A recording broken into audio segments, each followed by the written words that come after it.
Walk us all through the surgeries, the time in between the surgeries when you're in the ICU, because it sounds like it was a really scary time. It was a major operation to fix it, and there was different ways of going about doing it. So yes, it meant to break the back, basically. You had to break the back, basically. That's to realign it, basically. Where they fused to realign you it. had to you had open to, that yeah. up. So basically, I had to go in the back first, break the back, put some screws, then go in the front, put a spacer in the front, basically. So I have another model here that shows exactly what we did. So this is the spacer basically in the front here. And then we had to go on the side, put a couple of other spacers at the other levels which were degenerated, and then finally go in the back and put the rods and the screws, connect them all together. So it was a 4-part surgery divided into 2 days. After the first part, she started having some medical issues, which was unanticipated, which delayed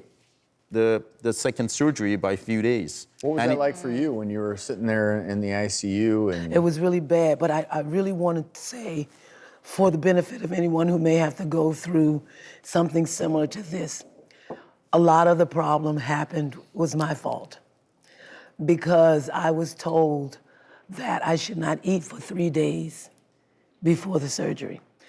The night before, I came here to LA, and my friend wanted to take us out to dinner, and I ended up going to a place. I said, I have to have just soup. I can't have any. So I had tomato bisque.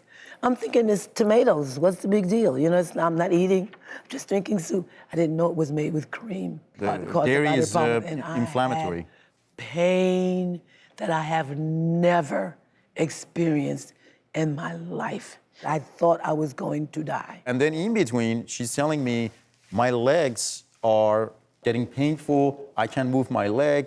What happened was, because of the delay, the cage that I had put in was collapsing in the vertebrae, so it was crushing the nerve that were making the legs work.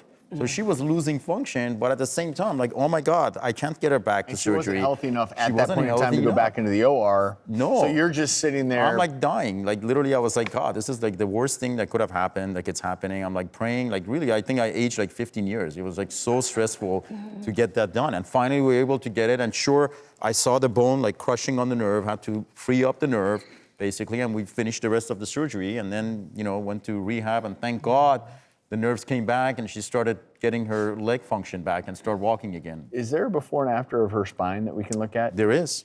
So before on the left, she couldn't stand up. On the right, after, with the curvature. Well, and you can see that lumbar lordosis is back.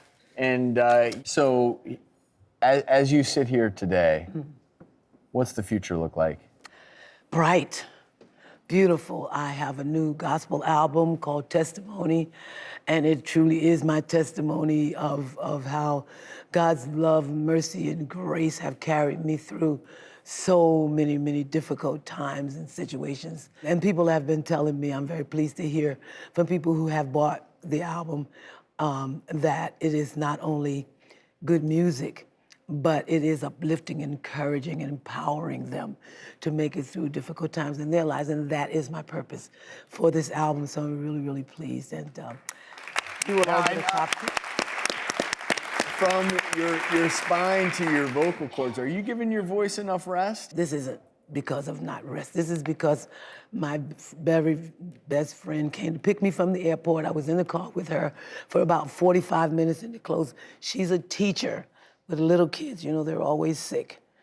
So she was sick, and I got that from her. You have a little We started today's show off with it's cold and flu season, and you can, you know, and what's interesting is you don't think about how when you're a performer and a singer, a upper respiratory virus can take your voice like that. But I'll tell you what, one thing I know will never be taken from you is your spirit. Yes. Thank you for sharing your resilience. And you know what? We've had a good audience today. But I think we can all make you a little happier because guess what? You're all going home with a copy of Gloria's latest album called Testimony. So glad you're feeling better, Gloria. Thanks for being here. Dr. Melamed. Thank you very much. Great job. Thank you very much. Thank you.